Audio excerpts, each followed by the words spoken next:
The maintenance bay of the Galactic Defense Academy hummed with the usual evening activity. As cadets tended to their equipment, alien voices chittered, warbled, and harmonized in a dozen different languages, while various appendages polished plasma, rifles, calibrated energy shields, and maintained the sophisticated weaponry that had become standard across the galaxy. In the corner, however, silence had fallen like a heavy blanket. Cadet Elsa Chen sat cross-legged on her bunk, completely absorbed in her ritual. Her weathered hands moved with practiced precision as she drew a small cloth along the edge of what appeared to be an impossibly primitive blade. The knife was unremarkable by galactic standards. No energy core, no plasma edge, no molecular disruptor field. Just steel, carbon, and centuries of human craftsmanship. "By the 7 moons," whispered Helen, the Zephyrian cadet whose translucent skin shimmered with nervous bioluminescence. "She's still using that thing." The other cadets had gradually stopped their own maintenance routines to observe the humans' strange behavior. Crix, a towering Thanosian with chitinous armor plates, clicked his mandibles in confusion. "Instructor Veltar said humans were primitive, but I didn't think they meant literally." Elsa seemed oblivious to the attention. She held the knife up to the artificial light, examining the blade's edge with the intensity of a scholar reading ancient texts. The steel caught the illumination, revealing the subtle patterns in the metal, waves and swirls that spoke of forge fires and human hands shaping iron centuries before any of them were born. "That blade," Helen said, approaching cautiously. "It's older than the Academy itself, isn't it?" Elsa glanced up, her dark eyes meeting Helen's multifaceted ones. "Older than that," she replied quietly. "This knife has been in my family for 8 generations. My ancestor carried it through the Third World War, the colony rebellions, and the first contact with the Centauri Alliance." The gathered cadets exchanged glances.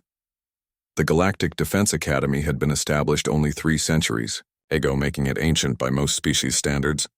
The idea that a single object, a primitive cutting tool no less, could predate their most venerable institution seemed impossible.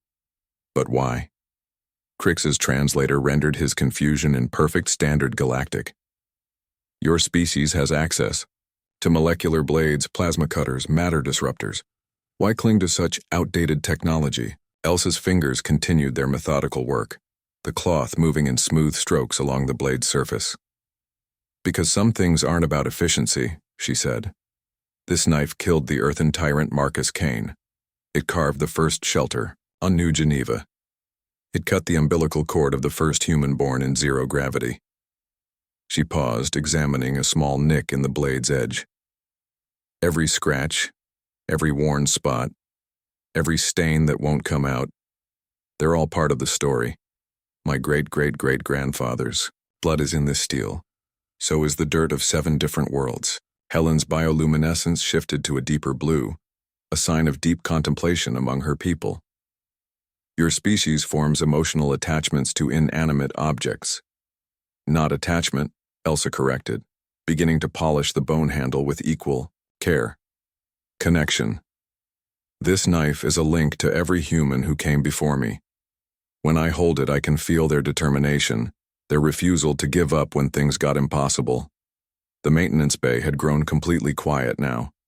Even the usual background hum of the station seemed muted as alien minds struggled to comprehend the human concept. "But it's so..." Crix searched for the word. "Fragile. One good plasma blast would vaporize it entirely."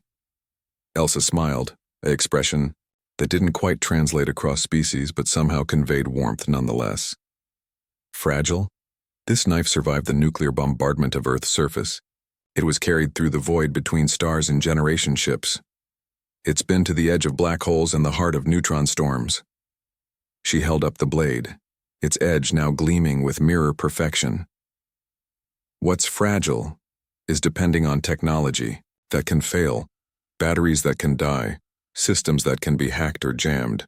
She stood, sliding the knife into a worn leather sheath at her belt. "When the power fails, when the computers crash, when your plasma rifle runs out of charge, this will still cut, still defend, still endure." The assembled cadets watched, as she gathered her things. Tomorrow they would face the Academy's most challenging simulation yet, a combat scenario designed to push them beyond their limits.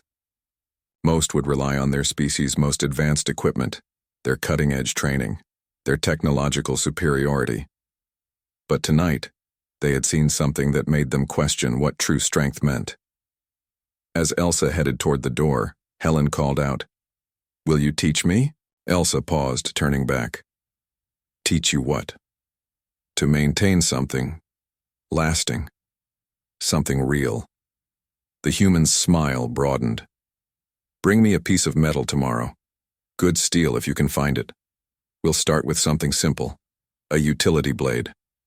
But I'll warn you now. Once you start down this path, once you understand what it means to carry history in your hands..." She left the thought unfinished, but the implications hung in the recycled air like a challenge. After she left, the alien cadets slowly returned to their own equipment. But their movements were different now, more thoughtful, more reverent. They began to see their weapons not as mere tools, but as extensions of themselves, as objects worthy of respect and care. And in the quiet of the maintenance bay, a new understanding began to take root among the stars.